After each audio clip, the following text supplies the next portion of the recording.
Paul Ryan here at the PH Miracle Center, and I'm sitting with Mark Lichty, a former CEO of a company called Buston, and he's an attorney. And at one point in December of 2005, he was diagnosed with prostate cancer, and he's had a lot of interesting aspects to his journey.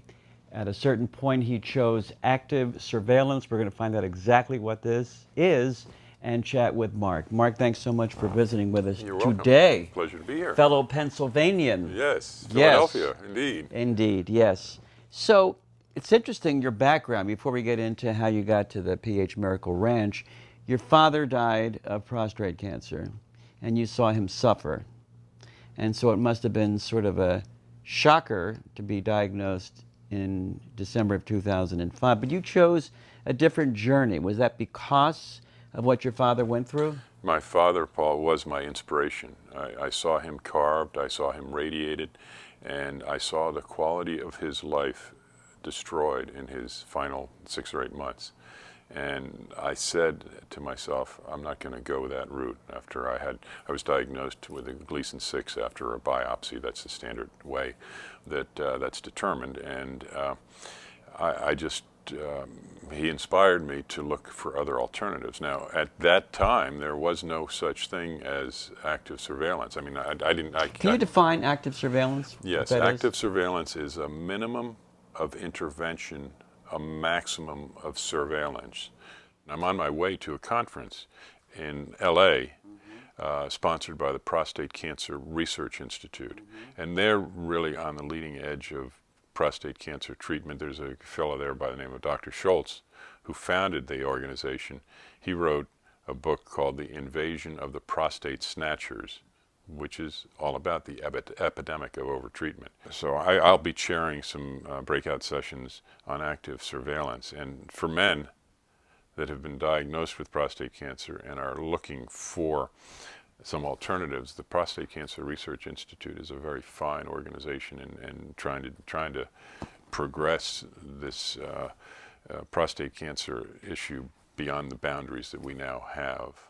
There's an epidemic of overtreatment of prostate cancer. In fact, that's why in part why I have agreed to this interview, because the problem is, it's not just that you have the surgery and you're done with the thing. Almost 50% of the people that have some kind of intervention have erectile dysfunction, a period of incontinence, or other side effects. So, from the radiation and the chemo, or from the actual? Well, normally it's not chemo. It's either radiation, what's called brachytherapy, or prostatectomy, or there's also a cryotherapy approach. Those 3 approaches are basically the approaches, but they all have their side effects to them. Cryotherapy is not crying, it's something else. No, cryotherapy is freezing. Actually, you freeze the prostate. Wow. Now with your dad, I believe that a lot of from whatever he was receiving, a lot of fluid locked into his leg? That's correct. Yes, it did. When he was radiated, it destroyed the lymph glands, and then the fluid would just go down. And that was from radiation? Mm-hmm. Yeah. Wow. And was there some castration process in there? And there was, and he also had what's called an orchiectomy, or castration, which was done at the time. Wow. That was in 1996. Yeah. So all of those things. I mean, you can imagine my watching my poor dad go through all that stuff. And he got this when he was 70, around that period of time? Yeah, around 70, and he died when he was 76. What do you do when you have pressure from your doctor who's saying, we got to get you into this, we got to get you in chemo, we got to give you the pill, we got to get you... What do you do? Well,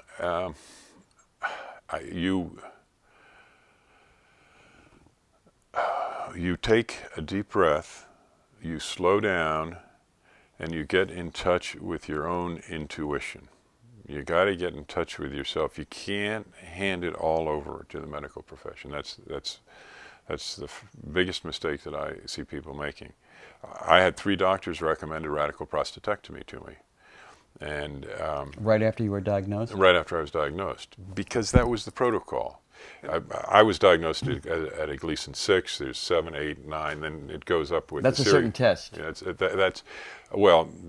biopsy, and then they have a methodology of measuring the severity of the cancer. So mine was a Gleason 6, but Dr. Young has treated people here with Gleason 8, 9, and very serious cases, and been able to turn them around. The doctors still are not speaking. The first thing they should be talking to when you're diagnosed with prostate cancer, the first thing they should be talking to you about is diet change. Now, most of them, people like Dean Ornish and folks like that, they're doing some good things, but they're not pushing it to the alkalizing level, which is where it needs to be, I believe. But the problem is, generally, doctors aren't talking to you about diet at all.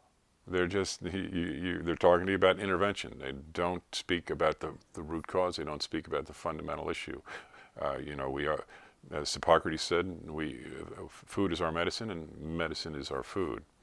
I'd like to know how you connected with Dr. Young, became aware of the PH Miracle Center, and what provoked you to move into this arena? Yeah, well, how it was serendipity again. I just ran into somebody who had lost their father to prostate cancer, actually, and this person recommended PH Miracle Living book to me, and I picked it up right away. I picked it up along with Colin Campbell's book as well. Colin Campbell has done some good work. I tell you what really pulled me in, and that was the work of Otto Warburg, which Dr. Young bases a lot of his thought process on. And Dr. Warburg in 1931 won a Nobel Prize for his work. And basically, this is a terrible oversimplification, but let's just go with it anyway. Basically, found that cancer only grows in an anaerobic environment. Once you introduce oxygen, once you alkalize, cancer won't grow. And I said, here's a Nobel laureate who discovered this, and it hasn't been refuted in all these years. So once I was able to grab a hold of the root cause, which I hadn't been from the medical profession. Which was? The root cause has to do with acidity within the body. Fascinating that he won a Nobel Prize, was never refuted, and yet it kind of got swept under the carpet. There's still no traction. It baffles me. It baffles me to this day. So we're kind of repeating history and reawakening the information. Hopefully. So where are you at now, and what has the PH Miracle program done for you? Well, the last time I had an MRSI, that's a magnetic resonance imaging spectroscopic approach. I'm in a study up at the University of California, San Francisco. And so there's an MRSI approach they do, and there was no detectable cancer. Congratulations. Yeah, I still, worry a little. I think we all always have to be vigilant about these things. And one thing I didn't say, Paul, that I do want to say about cancer, about any illness, it's the way our body is trying to speak to us. What voice does our body have to speak to us? But it's saying something through cancer. It's saying, "Wake up, Mark."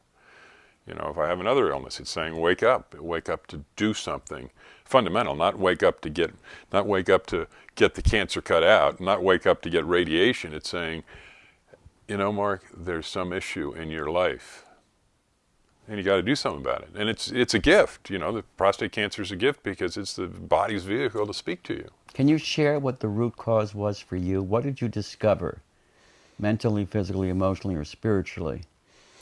Well, because that can be helpful to people.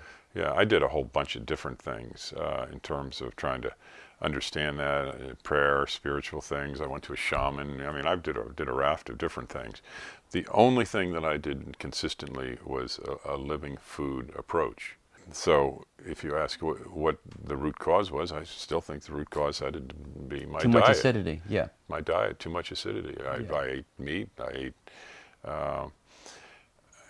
things that I shouldn't eat. And I'm not perfect. if the report was you were perfect, Mark. Well, yeah, believe me, I'm not. I'm probably, if Dr. Young gave me a grade on where I am, he'd probably give me maybe a C plus. Maybe, but even with that level of compliance, I've been able to deal with the prostate cancer.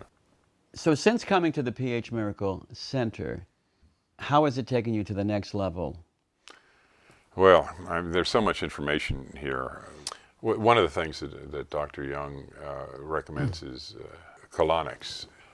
I have been mixed. And because what happens is, in our society, people hear the word colonics and they go, woo-woo. Yeah. But, you know, explain what it is that it's not woo-woo. It's basic cleaning out the gut. Yeah. Well, it's not woo-woo, but, you know, just so you know, in terms, I'm not, with regard to Dr. Young, I'm not just I question everything. And so I don't even know right now. You're a root cause kind of guy. I'm a root cause kind of guy. Yeah. What he says about colonics makes sense to me.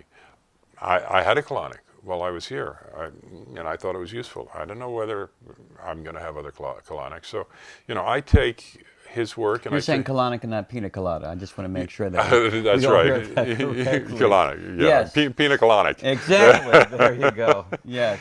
The other thing that, frankly, I haven't been doing is the ionizing water. I have an alkalizing tank at home that gets my water to 7.2. I don't have an ionizing filter.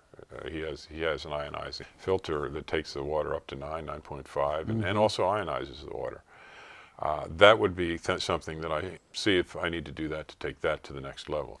So, you know, the more you can integrate into your everyday life, the 4 to 6 liters of water, the colonics, the massage, the exercise, it's a program. And it may seem a little overwhelming to people at different, you know, for myself, speaking for myself, it's taken time for me to go, okay, now this is a new habit. This is a new habit. They say it takes 21 days to bring in a new habit. I mean, it's really not that overwhelming to make the shift. Once you have something like a cancer, you're going to make a shift. Yes, because it's your life. It's your life. It's interesting because early on when I was told I had a health challenge, I showed one doctor the PH Miracle book, and he scowled like somebody who hadn't gotten out of puberty. And it was almost shocking, the giveaway. And so it is kind of wild that people who are involved in health don't look healthy. I mean, that's their profession. They don't look healthy, and they don't act in a healthy fashion. So, you know, closed down. Closed down. They're closed and so down, what you're saying about going with your instinct, and Dr. Young talks about we need more education and not medication. That's huge. It is huge. I want to share that again. We don't need medication, we need education. And so we got to be smart. This is a journey that we're on. Well, as our cameraman said before, you have a great voice. Well, thank you. So with your information and inspiration, you will transform those people who are there at this convention. Thank you very much. You're welcome. It was a pleasure. Yes, this is two Pennsylvanians talking about real, substantial information for you. We're here at the PH Miracle Center. I'm Paul Ryan. Thanks for watching.